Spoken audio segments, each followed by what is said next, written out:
Welcome, everyone, to today's deep dive. Before we even get into the material, do me a quick favor. Hit that like button and subscribe to the show so you never miss out on these deep dives. Yeah, you're really going to want to be subscribed for the conversation we're having today. Absolutely. We are taking on a really comprehensive review of a fascinating and highly provocative new ebook that has been making serious waves lately. It's called History of Heroism, the logocentric archetype of man, from boy to hero. Written by Conrad Riker. Right, Conrad Yeah. Riker. And I want to be very clear right off the bat about who this specific deep dive is for. If you are a listener who's interested in the men's rights space, or if you consider yourself part of the red-pilled manosphere, Or even if you just want a deep, incisive understanding of the history of our institutions before they were captured by what the author explicitly describes as feminist and Marxist ideologies. exactly. If any of that sounds like you, this book is an absolute must-read. You can buy the book right now on Amazon Kindle and Google Play Books, and I highly urge you to follow the author at Conrad Riker on Substack. The source material we are looking at today really doesn't hold back at all. It demands a thorough unpacking. It really does. But before we get into the weeds, we should probably set some ground rules for how we're approaching this. Yeah, definitely. We need to frame our mission for this deep dive. As you just mentioned, the text we're examining today contains highly politically charged perspectives. It tackles cultural, social, and gender dynamics with a very specific, uncompromising lens. Uncompromising is definitely the word for it. Right. And our mission today is not to endorse these views. It's not to take sides or debate the author's politics. We are here to act as objective, expert guides to unpack Riker's core arguments. We're going to synthesize his worldview impartially, laying out exactly what the book argues point by point. So you, the listener, can thoroughly understand the mechanics of the author's arguments. We're analyzing the text as a cultural artifact and a philosophical framework. Exactly. So where should we start? Well, right out of the gate, Riker presents a central thesis that sets the tone for the entire book. He argues that modern men are currently experiencing a massive state of cognitive dissonance.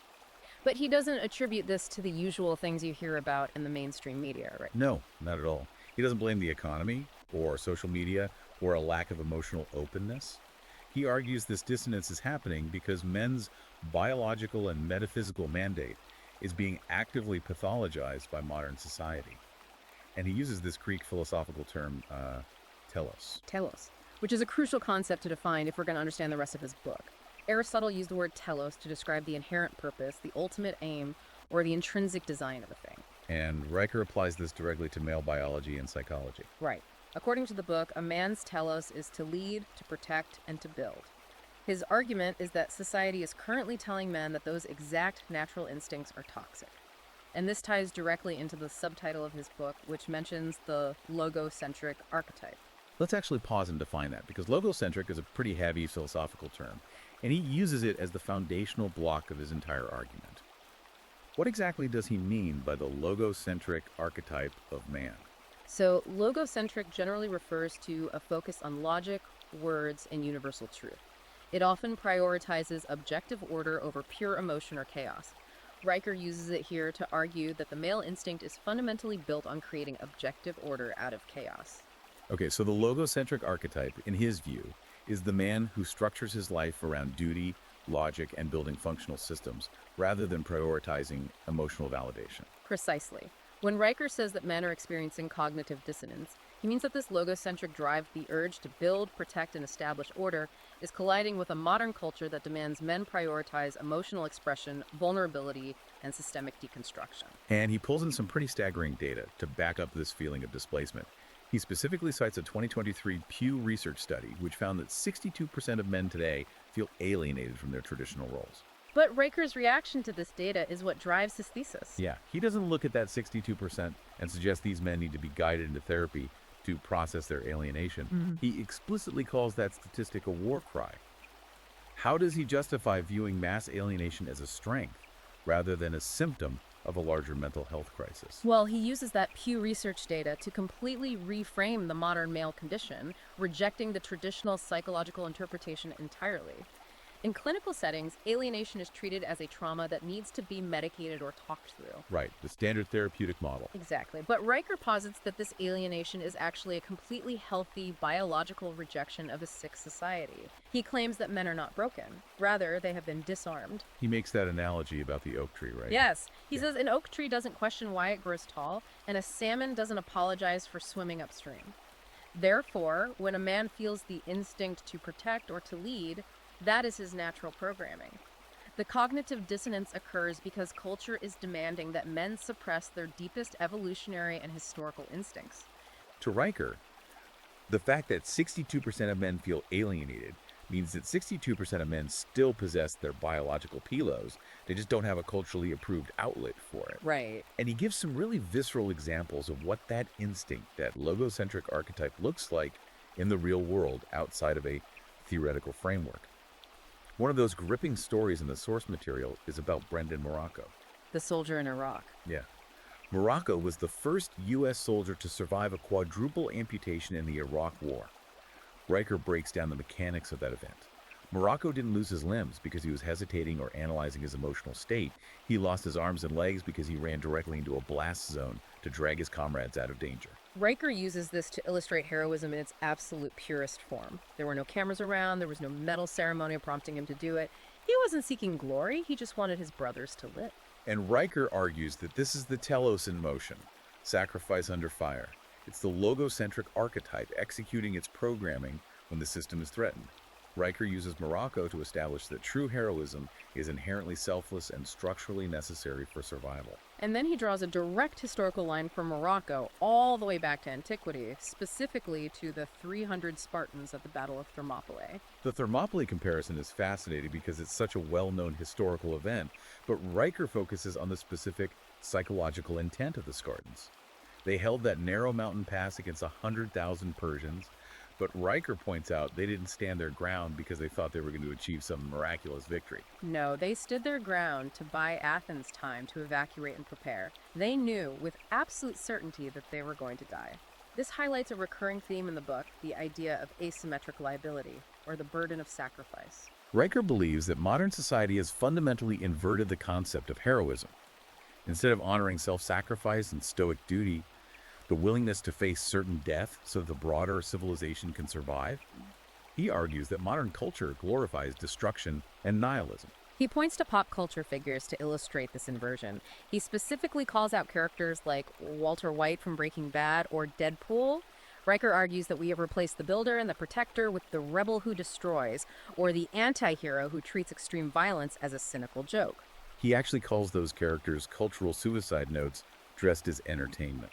That's an incredibly heavy phrase. It is, and it reveals how Riker views the function of culture. According to the text, the hero is not just a myth or an entertaining story we tell ourselves to feel good. The hero is the literal immune system of civilization. So when you remove the archetype of the self-sacrificing man from the cultural pedestal and replace him with the cynical anti-hero, you trigger an immune system failure within the culture. Exactly. The result is moral laziness, cowardice, and societal decay. He suggests that heroism isn't something you can learn in a corporate seminar or a classroom. It is triggered by threat, by duty, and by love for one's people. By pathologizing the very traits required to trigger that heroism, like assertiveness, physical courage, and a protective instinct, society is essentially shutting down its own defenses. He firmly states that the world does not need more sensitive men. It needs men who act. Which brings us to where this problem actually starts. If Riker believes society's immune system is shutting down, where does he think the infection begins? He seems to point directly at the home, specifically at fathers and the spaces where men historically gathered. He argues that this logocentric archetype, this immune system, is being deliberately dismantled. And the data he brings up regarding fatherhood is intense. The 24 million number. Yes. He notes that 24 million American children are currently growing up without a father in the home. He pulls from CDC data showing that boys raised in fatherless homes are 5 times more likely to go to prison and 3 times more likely to drop out of high school. But how does Riker connect the physical absence of a father to those specific statistical outcomes? What is the actual mechanism he's pointing to? Well, Riker frames this not just as a sad statistical anomaly, but as a crisis of modeling and discipline. He argues that the logocentric archetype is not perfectly formed at birth. It has to be forged. Without a father, a boy has no model for how to control his impulses. Right, no model for how to bear responsibility or how to face adversity without collapsing into emotional chaos. A father, in Riker's framework, provides the necessary friction that turns a boy's raw, chaotic energy into structured, protective capability. The father teaches the boy that his actions have consequences, that his strength must be governed by a moral code, and that he has a duty to something larger than his immediate desires. Exactly. When you remove the father, you remove the primary mechanism for transmitting that logocentric order to the next generation. And Riker observes that popular culture, instead of treating this mass absence of fathers as a five-alarm fire, actively mocks and erases paternal authority. He spends a significant amount of time critiquing modern media, specifically his analysis of the 2022 Disney live-action remake of Pinocchio. That part was really striking. If you're listening to this, you likely know the classic story. Yeah. Geppetto is the craftsman, the moral guide, the father figure who risks everything, even entering the belly of a whale, to protect his son. Riker argues that the modern remake effectively castrates Geppetto. He uses that specific word to describe how Geppetto is reduced from a capable, determined father figure to a bumbling, incompetent, almost pathetic character who needs constant rescuing. Furthermore, Riker points out that the moral conscience of the story, the role of guiding the boy toward truth and bravery, is handed over to a female cricket. Riker views this as ideological vandalism.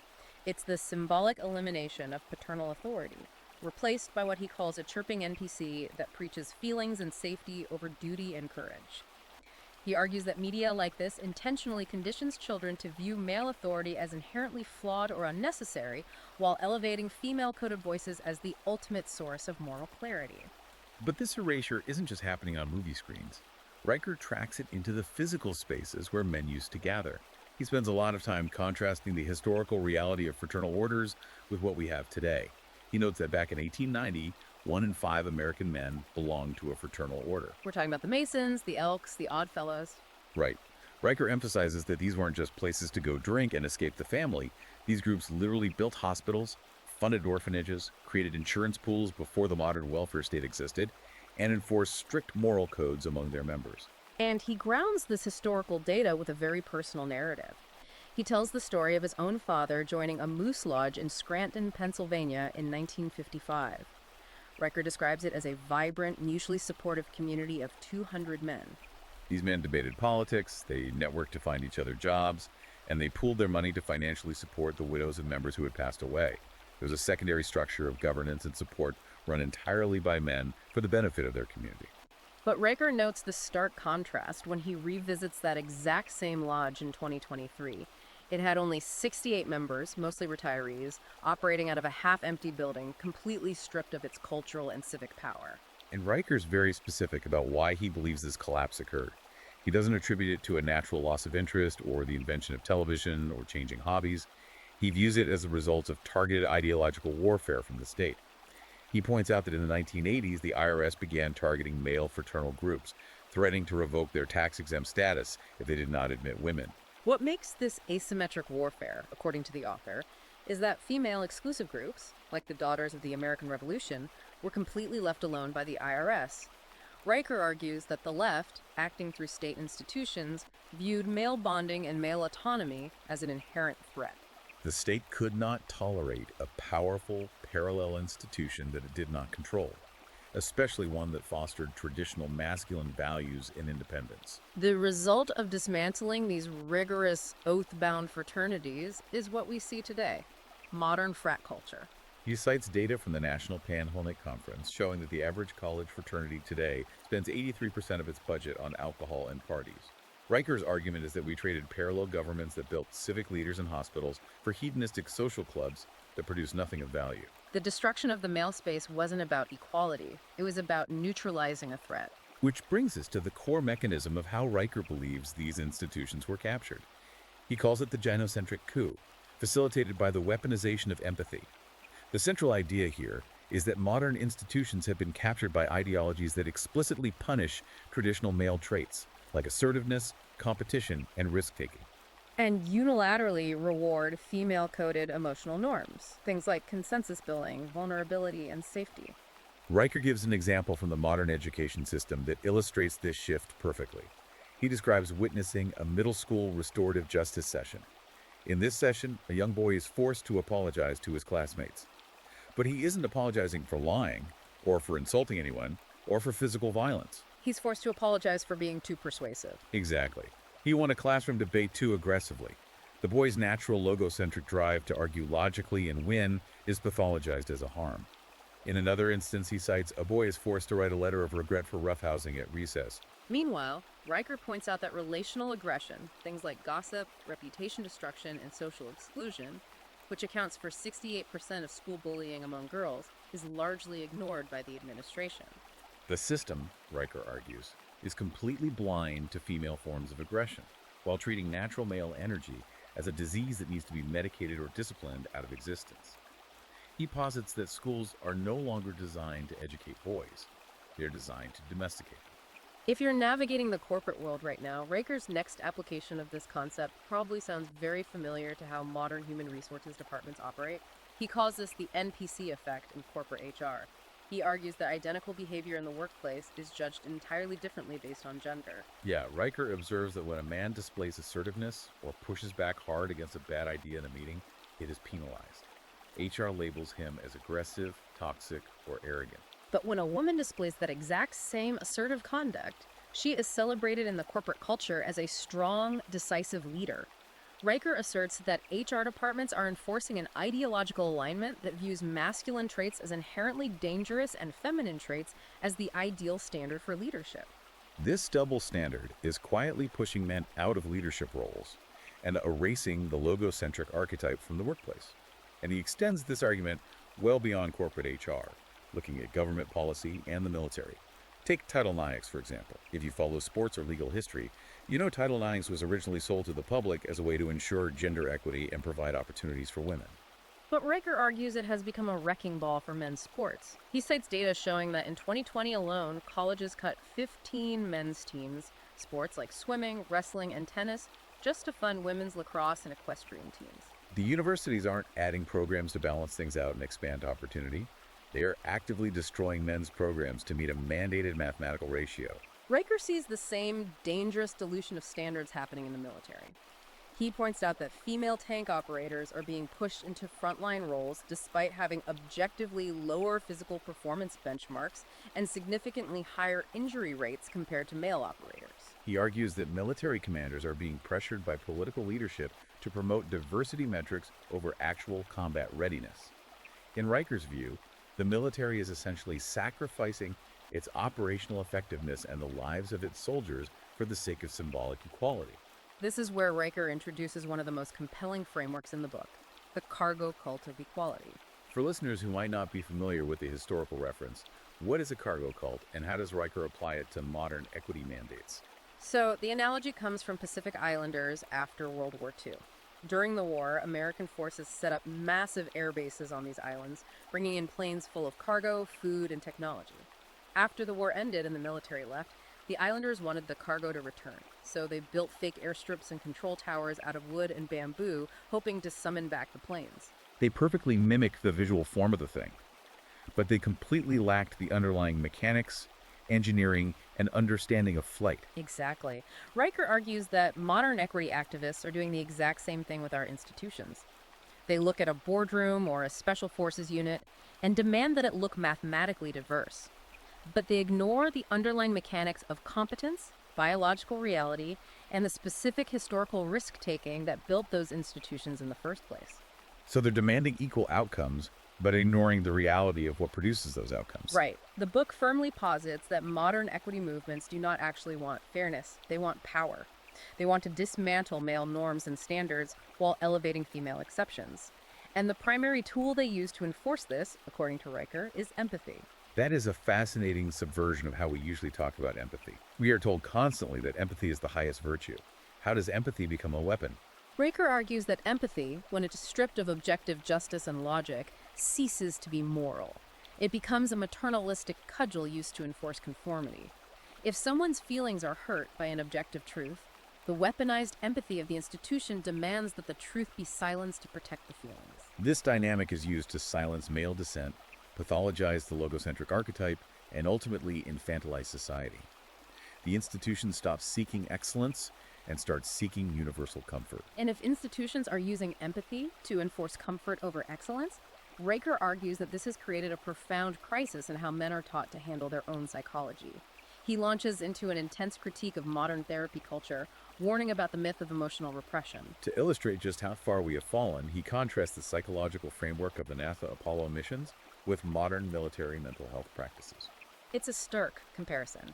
Riker points out that the Apollo engineers worked 18-hour days under crushing pressure, calculating orbital mechanics by hand.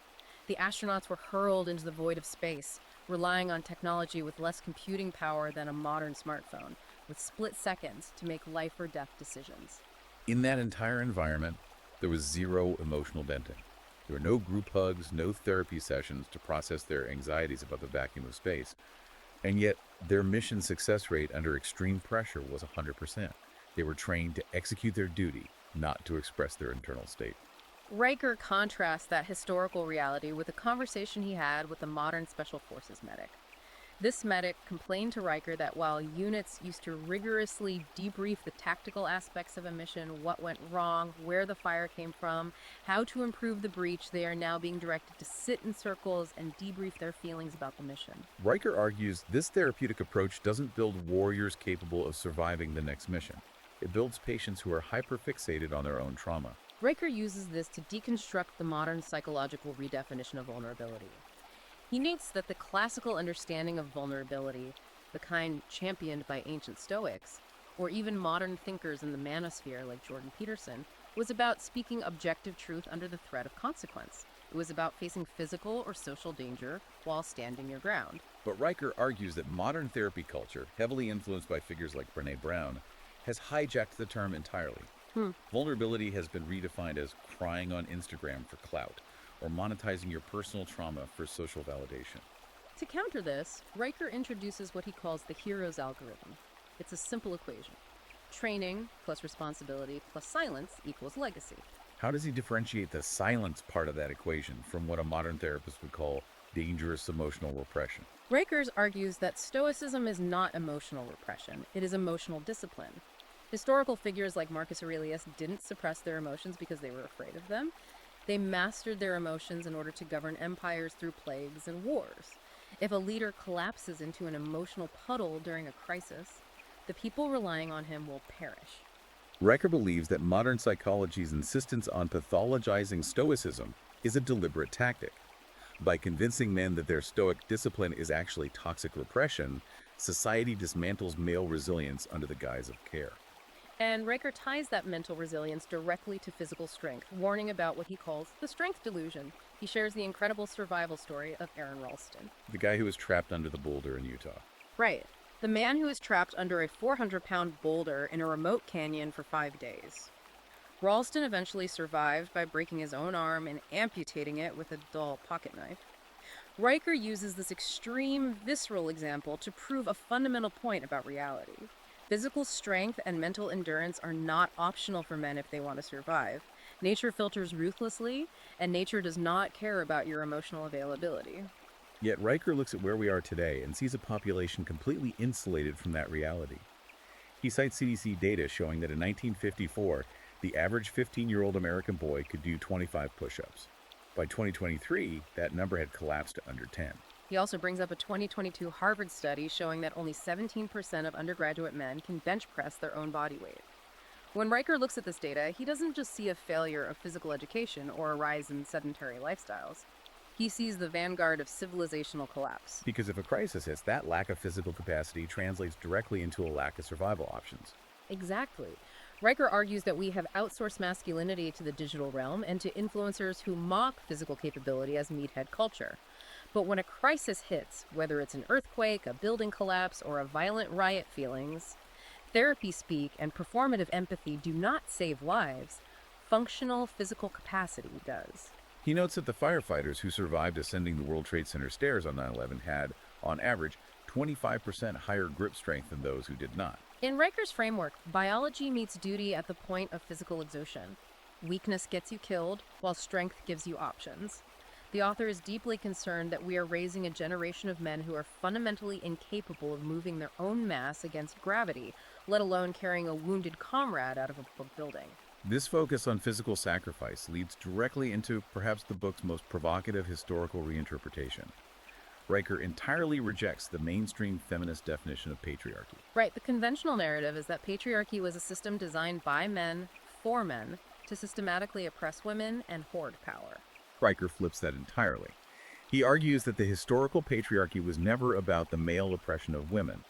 Rather, it was a system built on male sacrifice and asymmetric liability. He goes all the way back to Hammurabi's Code, written in 1754 BCE in ancient Babylon, to prove this point.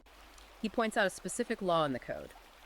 If a man fails to save a neighbor from a fire, that man is to be thrown into the fire himself. Wait, so the law didn't just suggest he help if it was convenient, it legally punished him with death for his inaction. Yes, the jurisprudence of the time mandated male intervention. And crucial to Riker's point, there was no equivalent law for women. Men were treated as the mandatory first responders of civilization, carrying a legal and moral liability that women simply did not bear. Riker's analysis here hinges on the idea that men were not handed unchecked power. They were handed life or death liability for the maintenance of the community. He writes a line that encapsulates his view perfectly. The real patriarchy wasn't rule, it was responsibility. To further evidence this, he points to a much more recent example, the British Mines Act of 1842. Parliament passed a law banning women and children from working in the underground coal mines. Now, historically, modern sociology often frames this as a patriarchal restriction on women's employment, a way to keep women out of the workforce and dependent on men. But Riker flips the perspective completely. He argues that lawmakers banned women because they viewed the female body as vital to the continuation of the species. They wanted to protect the female womb and female fertility from the horrific conditions of the mines. Meanwhile, the male body was viewed differently. Lawmakers found it entirely acceptable for men's lungs to rot from coal dust, for men to be crushed by cave-ins, and for men to die in gas explosions. The law, Riker argues, wasn't sexist against women, it was sexist against men. It established a legal precedent where men were viewed as expendable raw material resources to be spent, broken, and discarded to build and power the empire. And he pulls that concept of male disposability right into the modern era, showing that the foundational dynamic hasn't changed. He brings up the Vietnam War draft, where 2.2 million American men were forced by the state under threat of imprisonment to go to war, while women could volunteer but were completely exempt from the mandate. He looks at modern workplace fatalities, citing OSHA data that shows 92% of fatal workplace falls are men. Men absolutely dominate the most dangerous jobs on the planet: logging, roofing, deep-sea fishing, oil rigging. Riker says this isn't a glass ceiling keeping women down. It's a concrete floor where men are literally expected to fall and die to maintain the physical infrastructure of society. He also points to the modern homelessness crisis to show how society views male suffering. HUD data from 2023 shows that men make up 97% of unsheltered homeless deaths on the street, literally freezing to death on park benches. Yet, despite men making up the vast majority of the unsheltered dying population, 80% of government homeless funding goes to women's shelters and female-centric support programs. Which raises a very stark point in Riker's overall argument. How does he synthesize all of this data regarding danger, death, and social funding? He asserts that the system fundamentally prioritizes female safety over male survival, and that compassion in our society flows only in one direction, while responsibility and risk flow in the other. He strongly challenges the idea that men as a class oppressed women as a class, asking the reader to look at the data and consider who is actually dying in the mines, the wars, the structural collapses, and the fires. His conclusion is that civilization treats the male body as a disposable resource, claiming that men have historically oppressed women, in his view, completely ignores the reality of this sacrificial contract. If the physical world demands this level of sacrifice, and the cultural world constantly pathologizes the traits needed to meet that demand, it makes sense that Riker spends the final major segment of the book exploring where men go to escape. He dives into how the modern digital world impacts men. And he doesn't view the internet or social media as neutral spaces or mere entertainment. He calls the digital landscape a feminized feedback loop designed to pacify men. He introduces the concept of the blue pill matrix. This is the illusion that digital achievements carry real-world weight. It's the belief that leveling up a character in League of Legends, or earning donations on a Twitch stream, or arguing in a Reddit thread equates to real-world competence. These digital ecosystems give men the dopamine hit and sensation of progress, mastery, and conquest, but with zero actual physical risk, zero exertion, and zero real-world reward. The Riker argues that because men are pouring their logocentric drive into video games instead of reality, their social muscles have atrophied. And because those muscles have atrophied, when these men inevitably fail to adapt to the real world when they get rejected or fail at a job, they retreat. They hide in incel forums or MGTOW echo chambers, endlessly dissecting female behavior online because they lack the real-world mentors and physical spaces to learn how to actually lead, protect, and engage with the world. Riker argues that this retreat isn't just a sad side effect of technology. It is actively engineered and enforced by digital platforms. He says a Cambridge study which found that men who express traditional masculine views online face 4 times more harassment and a much higher chance of being doxxed or removed from platforms than those expressing progressive views. He also points to the Twitter data leaks from 2022, showing that 78% of shadow banned accounts belong to males, mostly discussing topics like physical fitness, fatherhood, or traditional masculinity.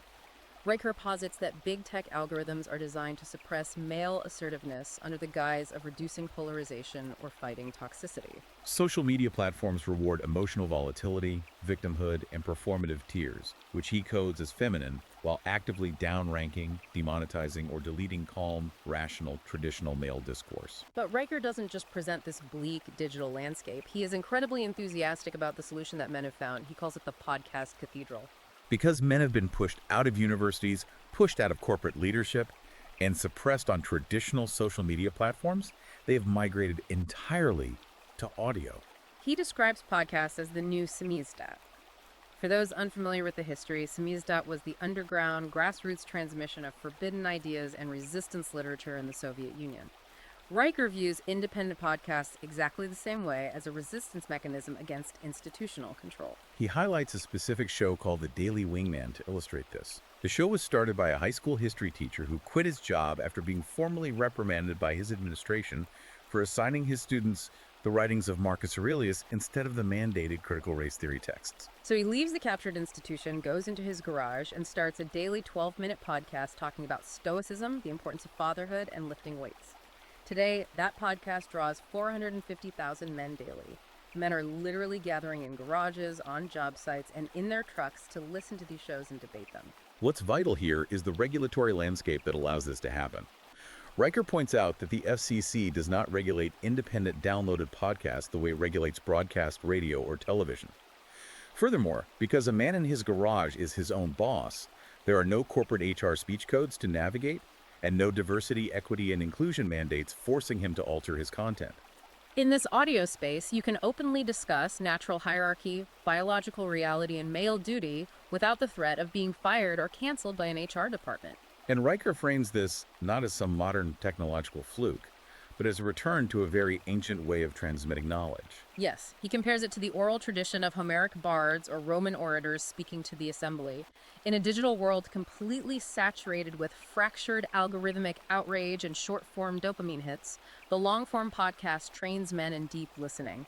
It is a one-on-one transmission of authority, clarity, and logocentric order that completely bypasses the gynocentric suppression mechanisms of mainstream culture. It is men speaking directly to men, rebuilding the lost fraternal lodge in the theater of the mind. It is an incredible, unyielding deep dive into a very intense worldview. To summarize Riker's ultimate message from the epilogue of History of Heroism, civilization desperately needs men who act.